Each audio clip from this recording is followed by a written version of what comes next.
Welcome back to Dufferin Life. If you're just tuning in, you tuned in at a great time. So spring is just right around the corner, and what does that mean for Orangeville? That means that the Orangeville Lions Home and Garden Show is coming very, very soon.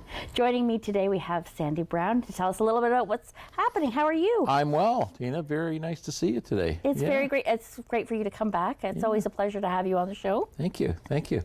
Yeah, well, Lions Spring Home and Garden Show. This is the 24th year of the show. Wow. It came about as a thought from the mind of David Young, a Lion member. He's no longer with the Lions Club. He's moved to another area of Ontario. His father, Murray Young, was a teacher and school administrator, and Murray's Mountain is named after Murray Young. Okay. And Murray Young, David's father, was the person that invited me to join the Lions Club some 26 years ago. Amazing. Anyway, so David came to the Lions with the idea of this Spring Home and Garden Show. And it was about the time when the Agricultural Center was being built. Because as you remember, we had a racetrack here in town where Walmart is located. Mm-hmm. The Orangeville Agricultural Society owned that property, and they ended up selling it to a developer and then bought the property out on Five Side Road. Wow. And then that big, beautiful, exhibition center was built, which is what we've been using for the last 24 years. So the show is going to be Friday, March 31st, 5 p.m. to 9 p.m., and then on the Saturday, April the 1st, 9 a.m. to 5 p.m., and on Sunday, April the 2nd, from 10 a.m. to 4 p.m. Of course, it's free parking.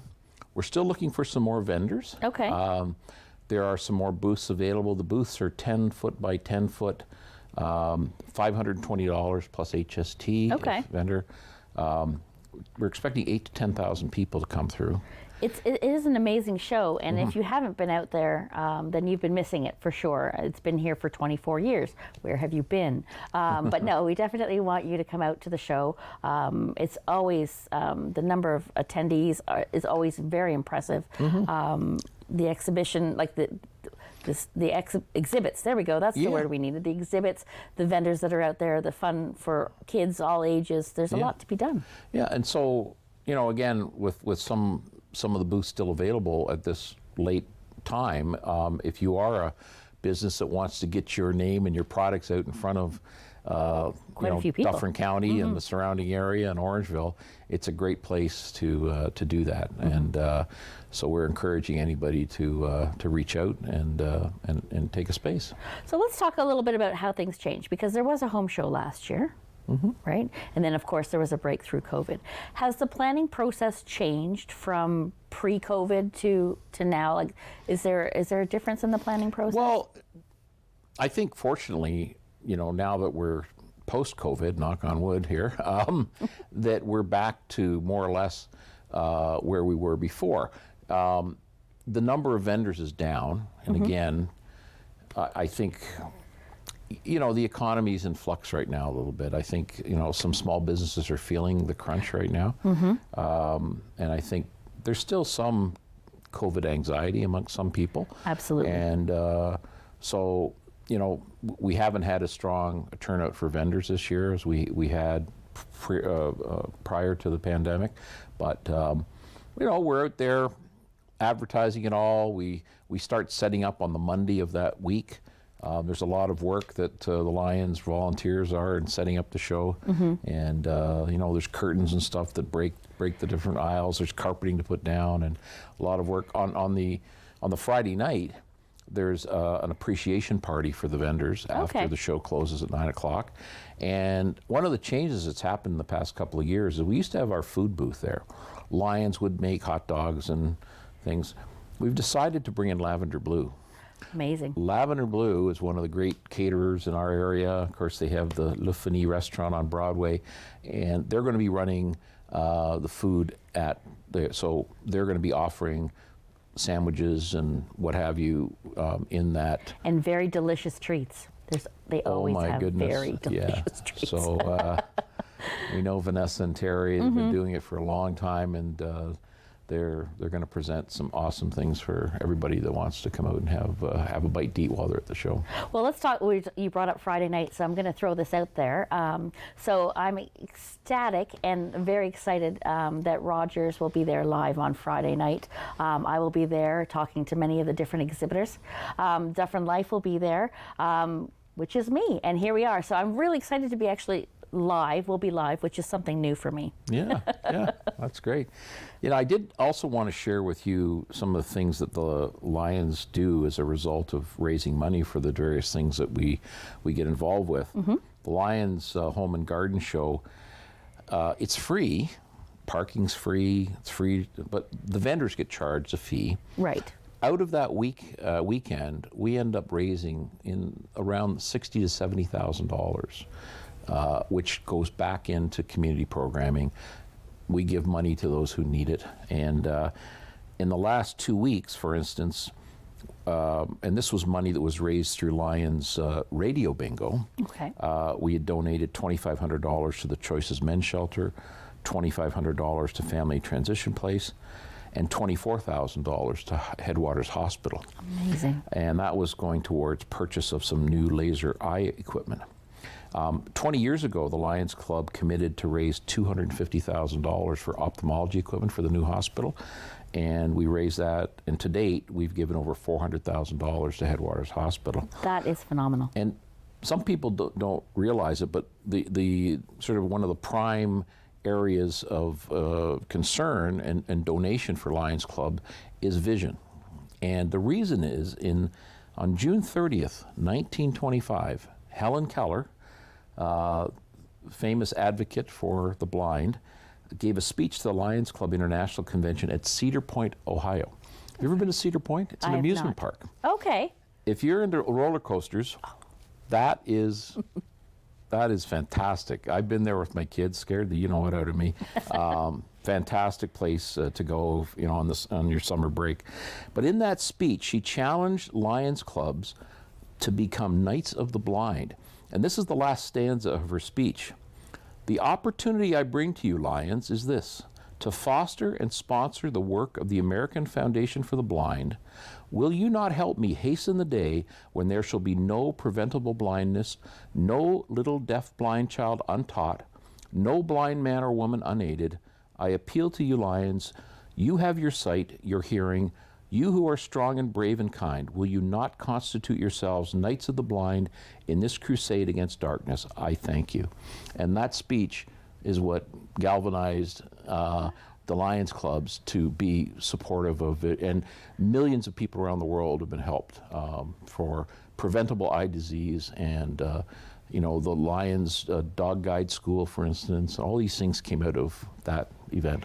That is wonderful. I love having you on the show, and you always teach me something new. And there's a couple things I've learned tonight that I didn't know before. But that's.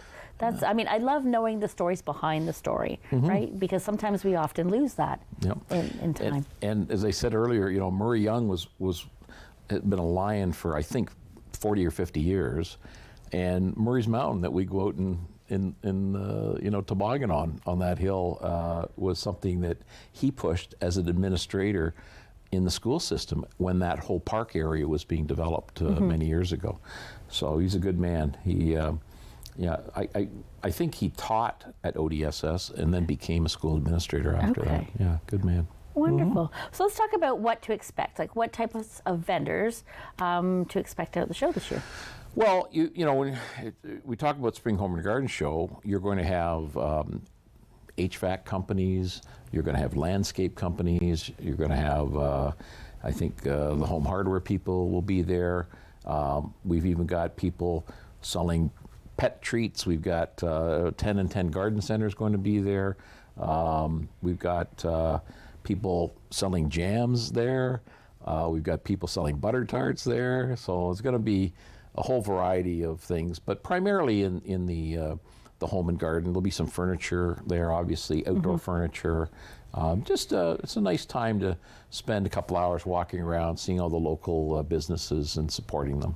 Yeah, absolutely. And I mean, there's something for everybody there. And you know, if you have that thought in the back of your head that maybe you're going to be working on a renovation, maybe you're going to be planting some new trees, whatever it happens to be, this is the perfect place to support local businesses and to walk around and see everything and kind of get a big picture view of what's possible. Mm-hmm. Window vendors. If you're thinking it's time to replace your windows, will be those people there. Shingle people that do roofing and that type of thing. So there's, you know, I've talked to a number of vendors in past years, and that show, they write up enough estimates at the show to keep them going for most of the summer. So it's Wow. very important show for a lot of the local contractors that are in that type of business. Absolutely, and after doing a large reno in my house, it's important to find people and meeting people face to face and getting that trust level, that comfort level is so much easier than just picking up a phone or sending an email, because it gives you that comfort level, like, to move forward. You get to know the person a little bit more. Absolutely. And the other big thing that Lions have got going on right now, of course, is TV Bingo right here on Rogers 63. Mm-hmm. Tuesday nights at 7 o'clock. It's been very successful. We've got between 800 and 1,200 people per week that play the game. Okay. We're still trying to build that. The Rogers 63 channel is seen in Caledon and Erin, in Grand Valley.